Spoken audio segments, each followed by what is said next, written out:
Hickok 45 here, wishing the Colt Single Action a happy anniversary by shooting a cowboy. Yes, and a bowling pin. Oh, I went right between them. How about this? Oh, yeah, that should be it. It is. Yes, now it's an empty Colt Single Action Army. Yes, 150 years this thing has been made now, with a couple of interruptions, and it is deserving of an anniversary celebration, don't you think? And to honor it, I dressed up a little bit, some of my old cowboy clothes from my cowboy action shooting days, and just thought we'd be very, very nice to this fine firearm today. Now, if you're someone who's not familiar with these, oh man, what is wrong with you? And if you don't have an appreciation for them, you maybe don't even like them, there's really something wrong with you. Maybe you need to hang around. Don't just take off looking for a Glock video, you know? And maybe you'll learn a little bit about it and maybe learn to appreciate it just a little bit. How's that sound? So I will try not to spend more than an hour and we'll do some shooting with at least a couple of different ones, maybe some black powder and smokeless powder like in that one. I'll put that back in my holster and give you kind of an overview of why this firearm is so popular with so many people, why so many people seem to like it, right, including me, huh? I have had at least one in my possession since the 70s, all right, and I've just always liked it. I grew up watching westerns like many of you, and there's just something special. In fact, where is it? I have a quotation to read you from Shakespeare about these firearms. No, actually, it was something I ran across in a copy of the American Rifleman, December 2016. This is Dave Campbell. I thought this would be an appropriate line to read to start this off. He says in that article somewhere, "Rusty relic or pristine safe queen, the Colt Single Action Army carries with it an elegance and panache few man-made objects could command." And I thought that was pure poetry and so true, so true. Not many man-made objects that surpass this, okay? Now how's that for hyperbole?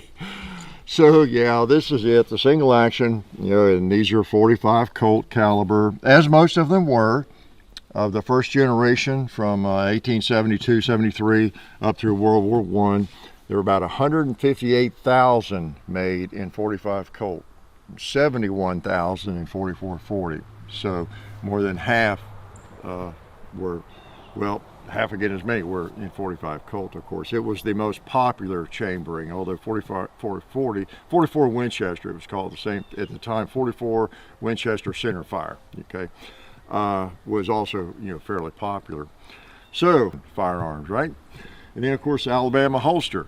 Don't have one for a Colt Single Action, but they make great concealment holsters out of Kydex. Appreciate everybody that helps us.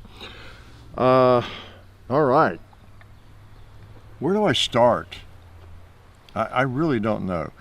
I'm going to shoot several of these, or at least a couple, and I think I want to start at the beginning of how these came about. You know, we first had, and this is not going to be a long history lesson, we did some of that already, but you know, we had percussion revolvers where you're loaded from the front, you know, up here, either pour in powder or paper cartridges, and then you put a cap on the back. Well, that's where we were in the 1850s and 60s, right? And then actually Smith & Wesson had the Roland White patent, developed a cartridge, a metallic cartridge, you know, like these, metal, brass, whatever, metallic cartridge, copper. And in the Smith & Wesson revolvers, initially, I guess, were pretty much the first. And the first firearm, Army firearm, that was adopted in smaller numbers, but it was a Smith & Wesson break top, and it was the Smith & Wesson American. Now this is a Schofield a bit later, but it's kind of the same concept. It was a top break Smith & Wesson chambered in the 44 American cartridge, which was a metallic cartridge, rimfire, okay? And Colt couldn't do that. They couldn't duplicate that. They were not allowed because they didn't have the rights to the patent for bored-through cylinders to have an actual cartridge you put in the back. They couldn't do it until 1869, and without paying Smith & Wesson and a royalty. They don't want to do that. But in 1869, they got busy. Colt did, and they came up with well, I guess the first one was the open top. 71, 72 open top, 1871, 72 open top, which was a little bit like this. And taps when you say open top, it didn't have a top strap, okay, but it was a cartridge gun, and it was chambered, I think, for the 44 Henry, and it was an improvement, and it was the first one they made. It wasn't a conversion like a lot of their percussion guns were before that. It was actually made out of new parts as a new gun, okay? It just didn't have a top strap, and it was chambered in 44 Henry, which fired a cartridge. One of these may be a Henry. All the markings are off of them. I think these are, one of them may be a 44 American. I don't know. I think that's Smith & Wesson, 44 Smith & Wesson. No, that one's a Henry, has an H on it, I think. But anyway, they were bullets kind of like that. They were heel type, like a 22, and the lube was on the outside of the round, which is kind of undesirable. Pick up a lot of grit, that kind of thing. And that was one of the downfalls of the 44 American. But the reason the military didn't like it, and plus it's a little bit underpowered. But anyway, the open top was submitted for the trials, the U.S. Army, in 72. Now we're still in the 18th century.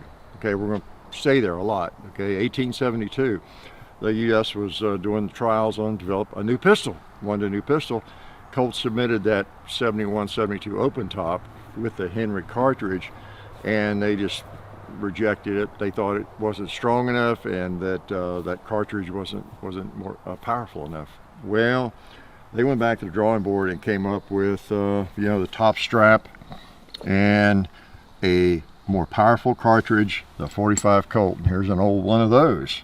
Okay, and that's what they look like. It's a copper case, and it's actually center fire, not rim fire. It looks like a rim fire, but it's the same principle. And that's what they look like initially. Okay, 45. I could put it in this firearm, and it would maybe fire. I paid a lot of money for that. I forgot what it was. Probably $30 or something. See, I could fire that right now. It might not fire, but it might. So that's what they look like. The priming compound, like a 22. It's under there, but it's in the center. Okay, we just can't see it. So there you go, 45 Colt, and this is basically their first offering in 45 Colt for the U.S. military, and it looked just a lot like this. One-piece wood grips and 7.5-inch barrel. The military adopted it quickly.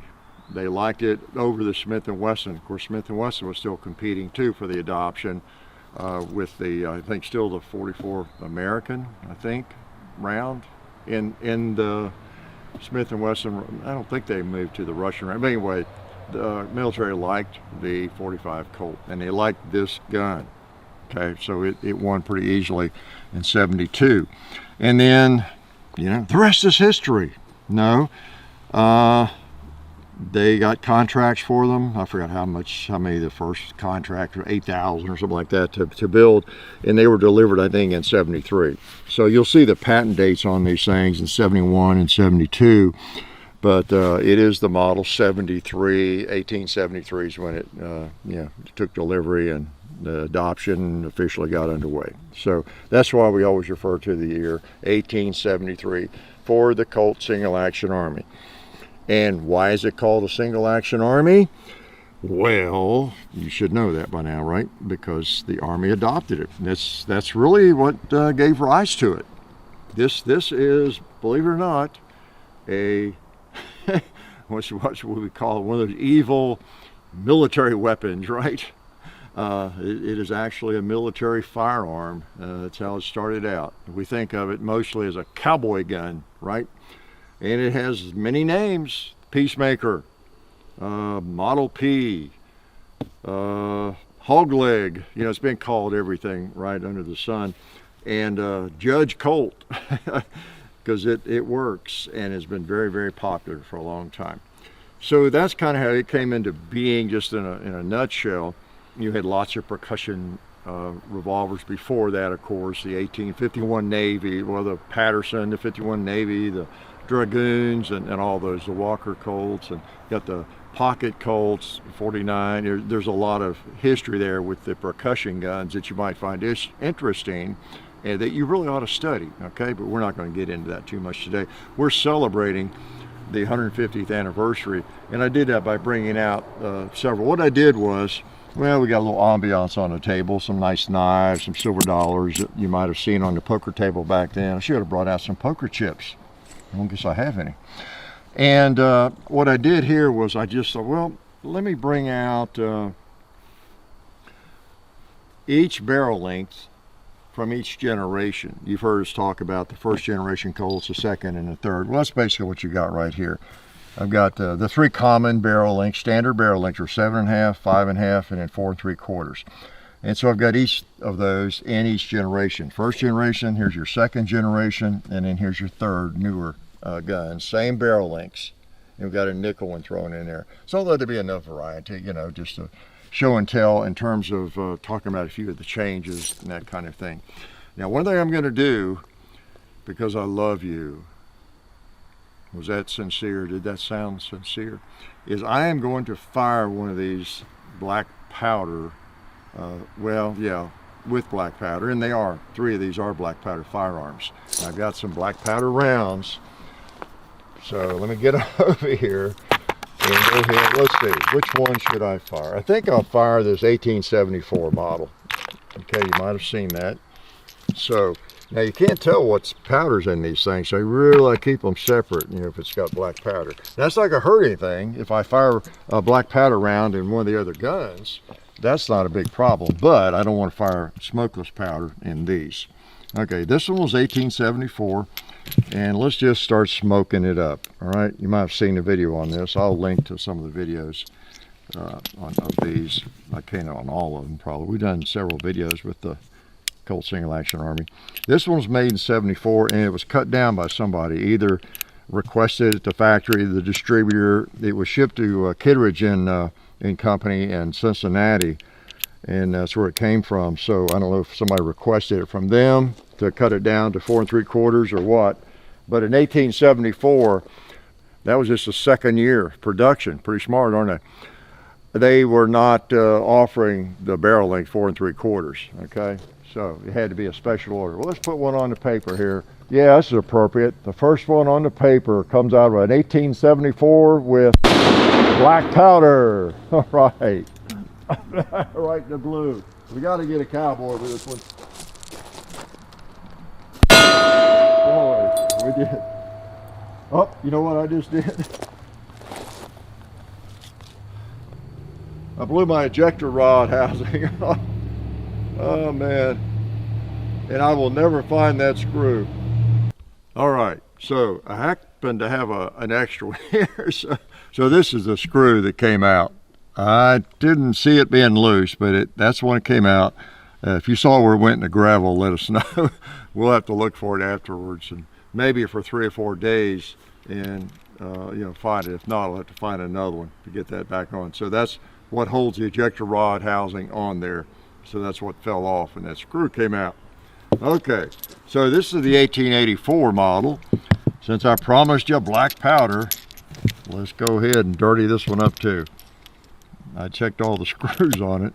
I'd normally check them all anyway, because that's the thing about an old Colt. You know, the screws do loosen up. So here we go.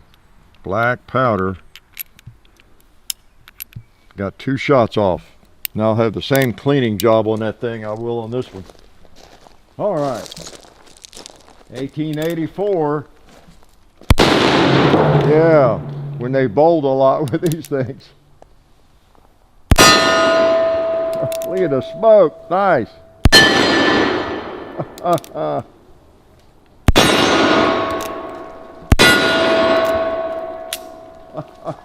Isn't that wonderful? That's the real stuff. And that's what it would have been like in those shootouts in the bar rooms you see in the westerns. And they're not quite that authentic, are they, normally? Sometimes they are, but usually not. I think even in the older, earlier Westerns, some of the blanks they used were pretty smoky. So that, you know, you get a little bit of that effect, wouldn't you? But you see how dirty they get very, very quickly, of course, shooting black powder. I hosed down the other one with ballistol when y'all were not around, of course, and put it aside there. So let this one be soaking. And then, of course, I don't want to mess up my, let me get this rag over here. Mess up my beautiful rug here, Brazilian cowhide. So I'll just lay it on that in case we shoot it again, which we probably will.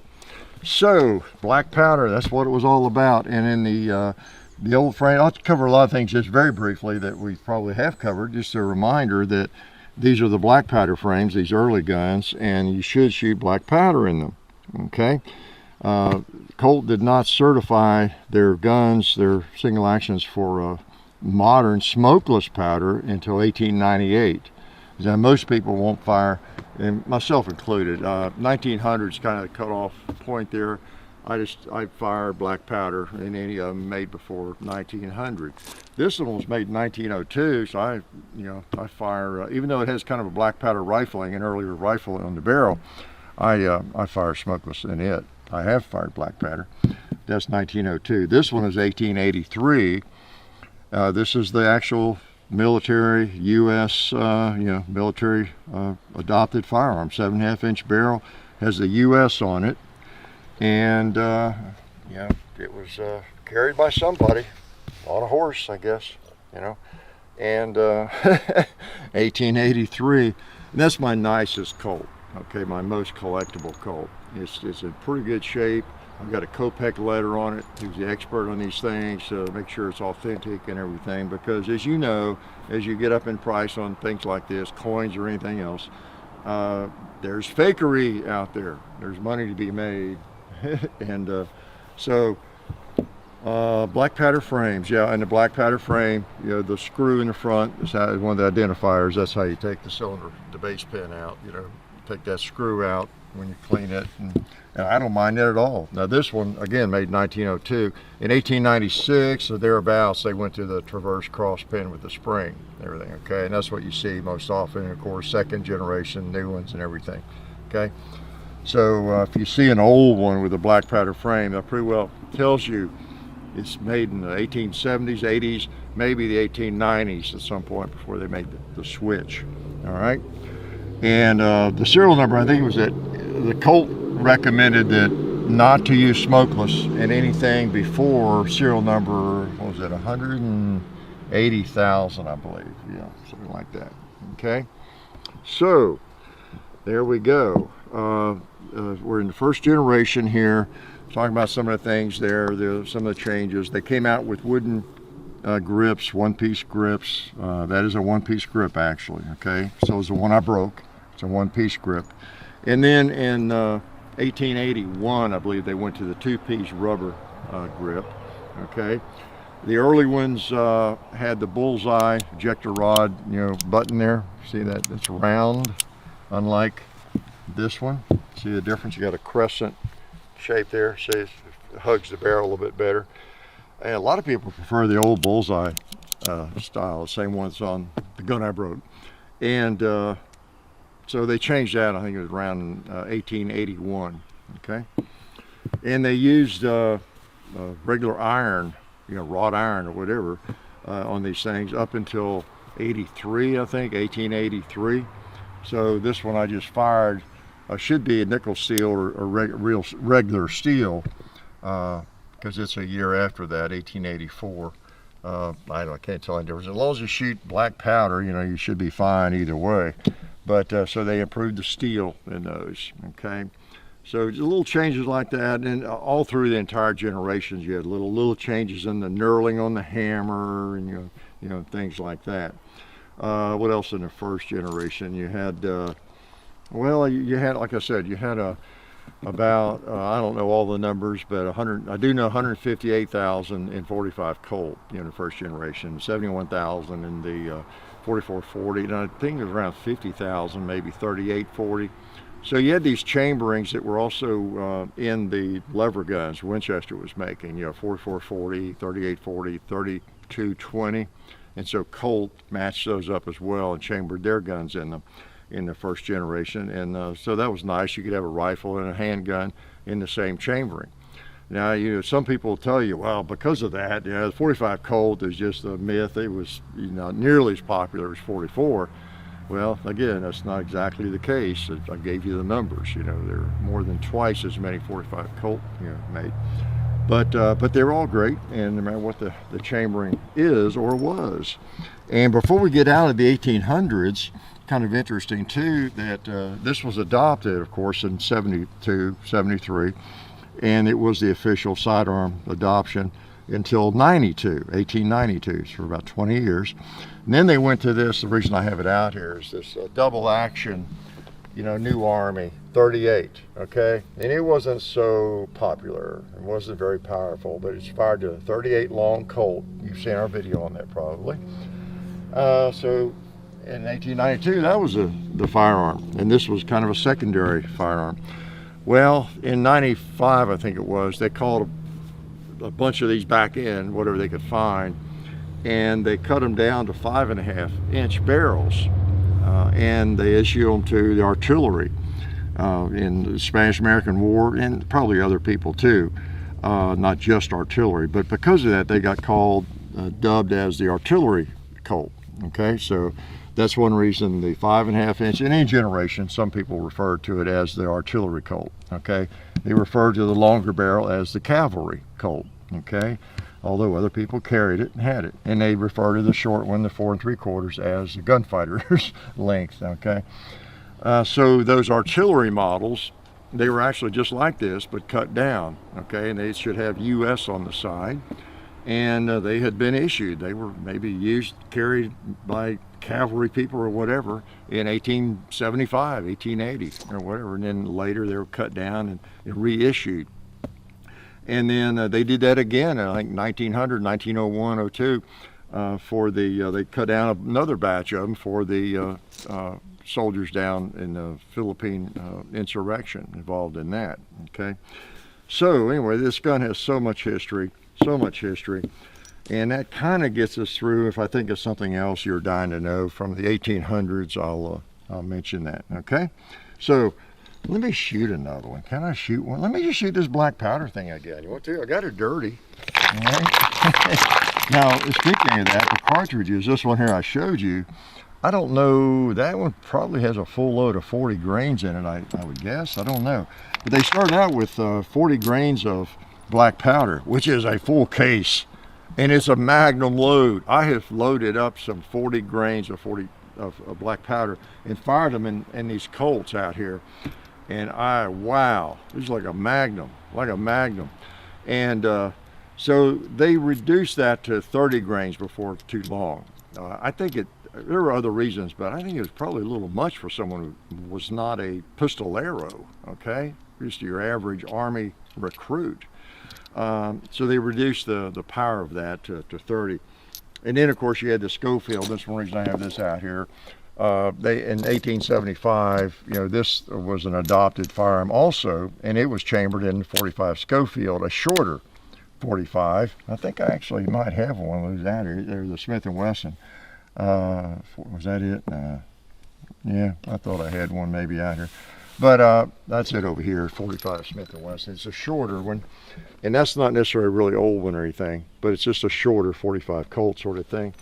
And the military bought quite a few of those, and the problem was that the same ammo wouldn't work in the Colts that would work in that well, and there's a lot of controversy and arguments about that. I've always thought that the Schofield round was just pretty much like the 45 Colt, but just shorter. But apparently it had a bigger rim, at least the early ones, had a much bigger rim so that it would work on that star extractor, because that causes problems. I've had those problems. And because of that large rim, you could only get 3 of them in one of these because they would overlap so much. And but in 1882 they changed the cartridge. Franklin Arsenal, somebody that made their ammo, they changed it and modified the rim And what else they changed, but they modified that cartridge till it would work in both firearms. And then that became, I think, the official 45 Colt, and for the Schofields, if there were any on the left, you know, that they could use in both guns just fine. Okay, so a little bit on the cartridge there. All right, so let's fire some of these things again. I noticed a pretty good little jolt just from these, but it's black powder, and you have a different pressure curve with black powder, and that's why, you know, it's safe to shoot black powder in these old frames, these old guns. All right, things getting dirty. That's nice. Let's go down here and shoot something else here. Like, let's smoke a little pot. I don't want to waste a round by missing. I think this, I don't remember how this one fires higher. Wow. How about that can? Ooh. How about a 2 liter right here?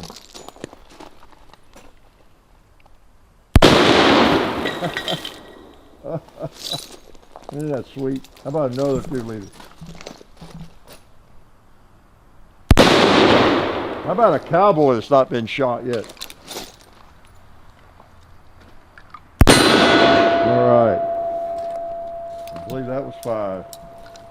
Yep. There's smoke everywhere. You gotta love it. I thought on the 150th anniversary, even though it's a lot of cleaning, you know, why not? I mean, when am I not going to get the black powder out if I don't do it on such an auspicious occasion? Yeah, man. Whereas again, you got a little table decoration. You got to do that. You know, it's like a why not. That reminds me of those silver dollars. You know, the thing about these old Colt, people tend to think about them as have, you know, a new Colt. They still make them today at the Colt factory, of course. And if you gotta wait, you know, waiting period and all that sort of thing, you know, but I don't know what they sell for, somewhere up close to 2,000, right? And I brought out a coin just to illustrate. These costs, now the military got them at a better price, but on the commercial side, they ran around, I don't know, $17 to $20. So you throw out a $20 gold piece and you could buy yourself a Colt back in the 1870s, 1880s, whenever, okay? So you could go into a shop, hardware store usually, and walk out with a Colt for a $20 gold piece. Well, we think in terms of Colts especially, and these kinds of hand-fitted firearms have gotten way out of reach for everybody, and they've just gotten so expensive, overpriced and everything. Well, you know, you take a $20 gold piece today, and you could buy a new Colt. So, you know, in terms of of that, at least, it really hasn't changed. That same coin is about what these would cost today, a new Colt. You know, so in that sense, that hasn't changed. They've always been rather expensive because there's a lot of hand fitting and everything. And I just thought that was interesting. I read someone in an article I was reading mentioned that, brought that up. Now, if you had a $20 gold piece, you could buy a Colt. You know, I said, hey, that's cool. That's cool to think about because you could do the same today, essentially. So anyway, if that means anything to you, does anything I say mean anything to you? So, you know, I'm in seventh heaven, of course, when I get these out. I enjoy them, and there is such a I don't know, something special about them, like Dave Campbell was saying in that article, and it's difficult to define, really. The history, and so many of us have grown up with Westerns, watching our favorite cowboy actors and heroes carry these and shoot them, and you know, it just becomes a part of us. And of course, they didn't all carry these. These dominated, the Colt dominated, but you had the Smith & Wessons, the top breaks, the Schofield, the number 3 Smith & Wesson, the Merwin and Hubert. There were other brands of firearms. It's just that these were so dominant, kind of like the Glock in the 90s or the early 2000s, you know, kind of that sort of deal, I guess. So let's move up in history a little bit. So I don't know, I've probably told you most of what I know about the 1800s, just some of the tidbits of information. And then, so in World War II came along in 1940, 41 along in there, Colt had to be building military firearms, and so they shut down the production of these and went about the war effort.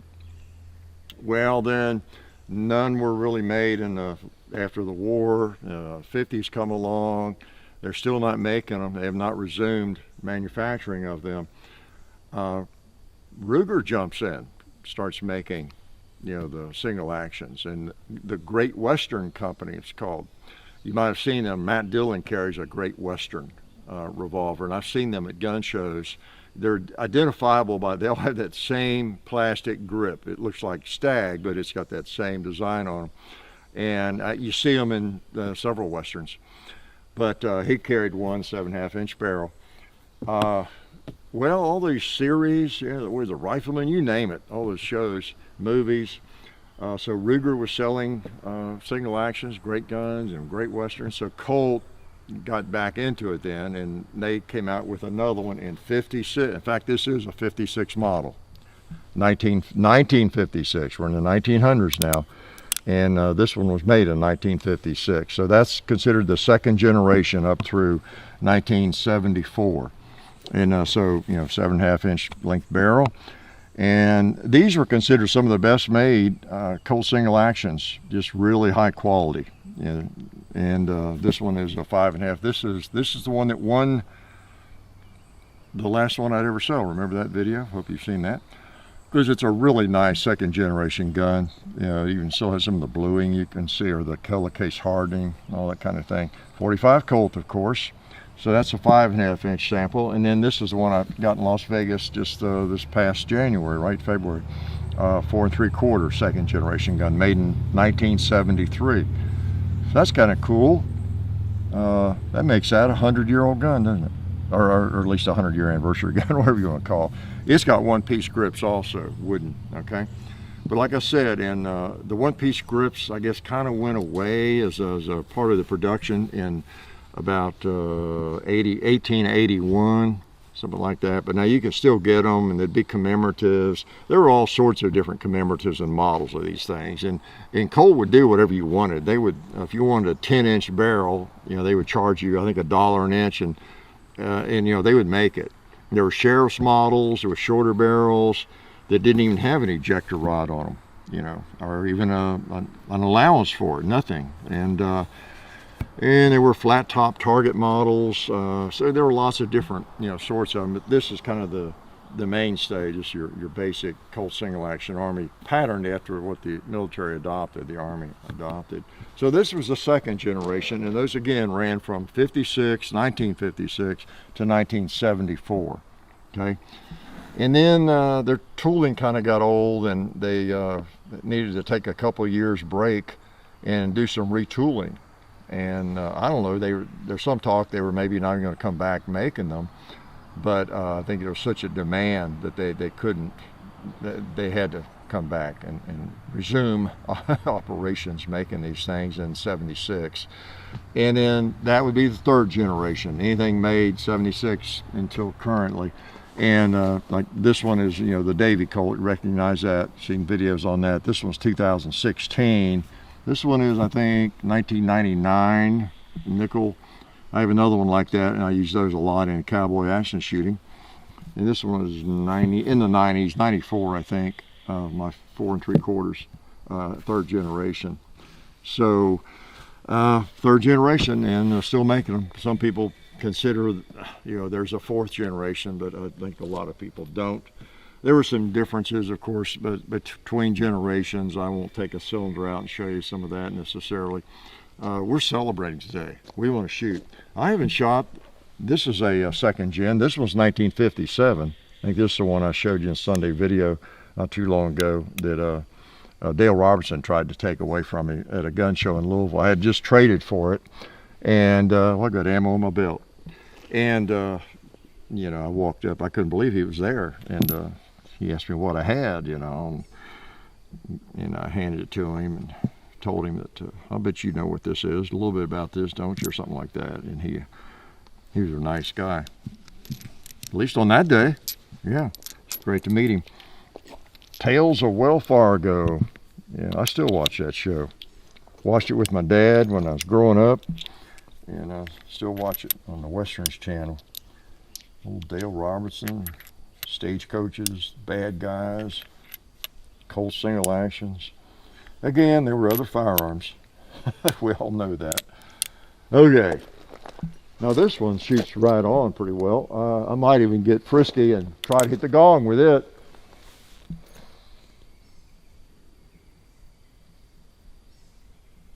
Yeah, what did I tell you? How about a 2-liter right here, an orange one? Yeah, how about another one? How about that cowboy down there? He's only had one bullet, right? Yeah, how about another bullet? Yeah. Some of them shoot a little high, just depends. And but this one shoots right on, and the sight's pretty visible. So if I had to go to a shooting match, I would take that one probably. So I'm taking too long, I realize, but it's just such a important day. Let me look over the table. Is there anything else here you were dying to know about? You know, it's just, yeah, I've got my old badge out since it's Cowboy Day. I used to shoot SAS. I was 18,000 serial numbers. That puts me back a ways, doesn't it? And a couple old knives you might have been carrying, along with a Colt or a Schofield or a Caplock, you know, whatever. You know, just gorgeous old things.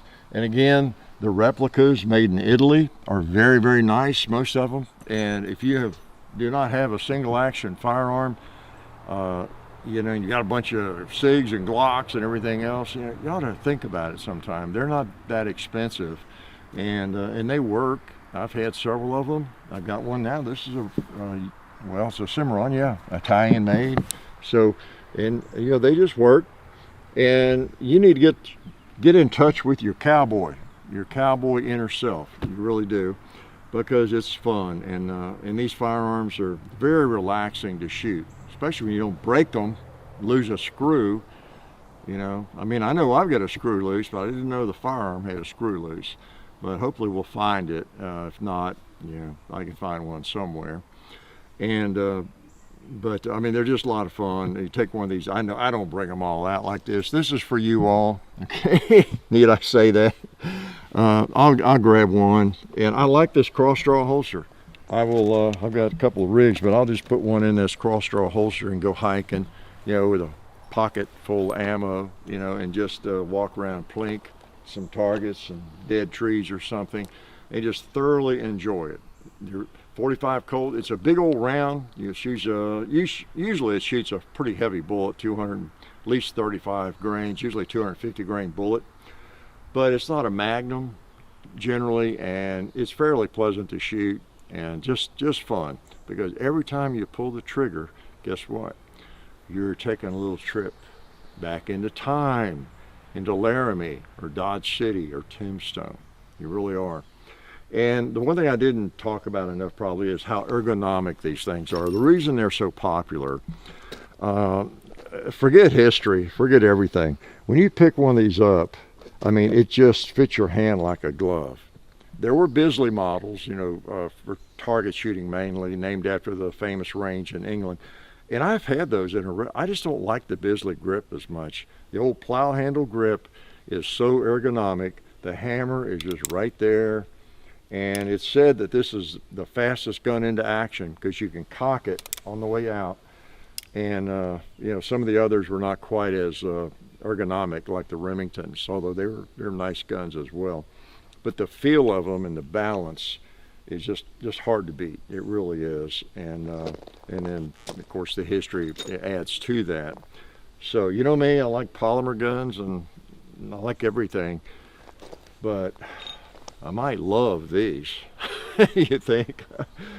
So okay, I'm not going to bore you any longer, but anyway, it's 150th anniversary. Do the math. 1873, 2023. I didn't get my math wrong, did I? No, I didn't think so. So I'm glad you could come out, and let me hold this one. Yeah, this U.S. cavalry model. from 1883. That would be an appropriate way to go out and leave you all, because this thing, wow, talk about history. I'll really check the screws on that one. I don't want to lose any of those screws. Glad you could come out and watch this, and maybe learn a little bit more about the Colt Single Action Army. If you're a big fan of these firearms and you've studied the history, if I got anything wrong, correct me. If you want to add, feel free in the comments, and let's get people fired up about these things as much as possible. Okay, that's my goal. Life is good. Oh yeah, that's better. This is a great gun for defense. Oh hey, didn't see you guys there. While I've got you here, I want to remind you of our friends over at Talon Grips and Ballistol. Talon Grips makes grips, can you believe it, for all different types of firearms. You can get rough texture or more of a rubberized texture. It just sticks right on there. Really affordable, really cool option to improve the grip for your handguns or rifles. So please check them out at talongungrips.com. You'll be glad you did. And also Ballistol. Dad has been using Ballistol for many years. It's a cleaner and a lubricant, and it's non-toxic. It works really great, and we're happy to have them on board since it's been a part of our shooting endeavor for a very long time. So go to ballistol.com, talongungrips.com, and also while you're out there, I'm juggling all these things here. Also, while you're on the internet, please do check out our other social media like Hickok45 on Facebook. There's also Hickok45 on Twitter, The Real Hickok45 on Instagram. There's a John_Hickok45 on Instagram where I do some things. There's Hickok45.com. You can find us also on Gunstreamer. So check out all that stuff and then watch more videos.